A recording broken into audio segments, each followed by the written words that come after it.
şunun altını özellikle çiziyoruz. Yetkili sendika olarak biz zam yapılmasına asla karşı değiliz.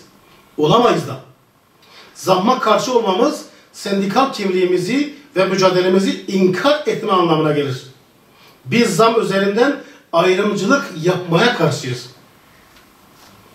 Yüz binlerce sağlık çalışanının üvey evlat görülmesine, yok sayılmasına, emeklerinin hor görülmesine karşıyız. Can kurtarmak için can vermekten çekinmeyen sağlık çalışanlarının fedakarlıklarının, mücadelelerinin, gayretlerinin görmezden gelinmesine karşıyız. Bizim karşı olduğumuz bu. Herkesi emek ve ekmek mücadelesine destek vermeye davet ediyoruz. Hep söylediğimiz gibi, çünkü sağlık bir ekip işidir. Bu hizmeti sunan sağlık çalışanları da bir vücudun organları gibi bütündür.